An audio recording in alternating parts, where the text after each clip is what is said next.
JHT itu untuk kita sendiri, jadi tabungan kita sendiri. Nah, tabungannya itu nggak cuma tabungan Bapak tok, Pak ya, tapi ada nilai, mohon maaf ini Pak, maaf ya Pak ya, ada nilai bagi hasilnya. Dan bagi hasilnya itu sangat besar Pak. Sangat besar Pak. Jangan samakan dengan perbankan. Perbankan itu tuh kecil Pak pengembangannya. Tapi kalau di BPJS itu bagi hasilnya itu sangat besar. Rata-rata ya Pak ya, ini kalau buruh pabrik Pak ya di Batam ini dengan UMK berapa Mas Adi? 2 jutaan ya? 2.300.000 itu Pak. Mereka itu tuh 5 tahun kerja aja bisa dapat 10 sampai 11 juta. Besar Pak. Apalagi Bapak yang masa kerjanya madun itu kan nggak terbatas ya Pak ya. Itu manfaatnya lebih besar lagi gitu ya. Nah jadi kami di sini mau menyampaikan juga Pak, kalau seandainya wah Pak ini Bapak cerita dari tadi itu mati semua Pak urusannya, tapi tidak, ada yang santunan hari tuanya, ada yang tabungan itu uangnya nggak hilang Pak, dan itu akan menjadi tabungan kita seterusnya. Per bulan itu, berapa? Pak. Berapa Mas Adi per bulan nih Mas Adi? Ya, sekitar berapa? 50 ribuan ya? 1,2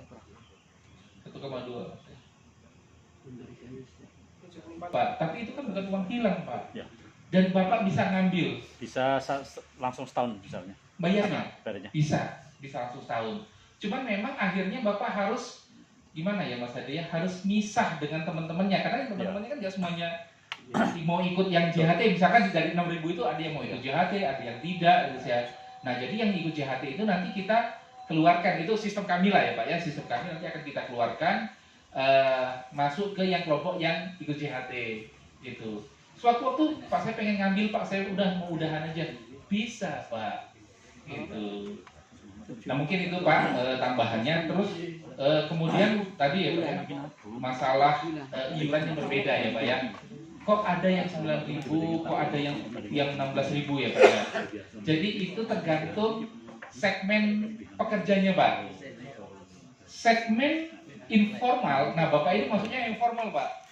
Masuk formal karena berada di bawah payung lembaga TPQ dan Madin ya.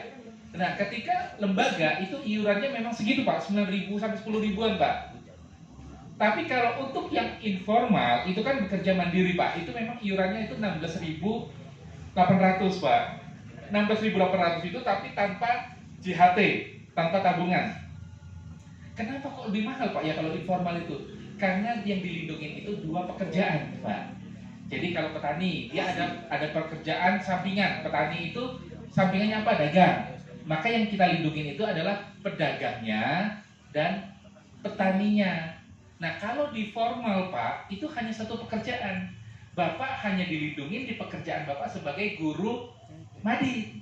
Bapak dilindungi hanya sebagai guru TPQ, udah itu saja. Berarti tidak ada batasan umur ya berarti? Tidak ada batasan umur. Kalau yang lembaga, benar. Tadi kan pertanyaan Batu, ketika umur 65 lebih masih mengajar. Benar, bisa. Karena dia di bawah lembaga Pak. Nah kalau yang informal, itu 2 pekerjaan. Tapi dia ada batas usia maksimalnya, yaitu 64 saat mendaftar Pak ya. Saat mendaftar 64. Tapi kalau seandainya nih sudah jadi peserta, lewat nih usianya sampai 65, nggak apa-apa. Yang penting jangan keluar lagi. Yang penting saat mendaftarnya gitu. Jadi iuran itu dibedakan itu berdasarkan segmennya saja Pak. Formal atau informal. Kalau informal itu 16.800, kalau formal itu sekitar 9.000-an, 10.000-an. Tapi tanpa tabungan Pak. Nah yang si informal tadi bisa nggak dengan tabungan? Bisa. Petani tadi bisa dengan tabungan. Berapa tabungannya? 20.000 gitu. Jadi tadi Bapak kalau untuk yang formal itu 70.000 ya Mas Ade ya? 70.000 tadi ya?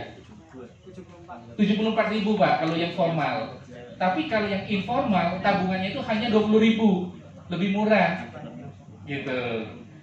Nah gitu Pak. Jadi yang itu adalah yang pekerja informal ini tadi Pak, mungkin ada keluarganya Bapak, paling nggak di lingkungan keluarganya, itu yang coba kita lindungi gitu ya.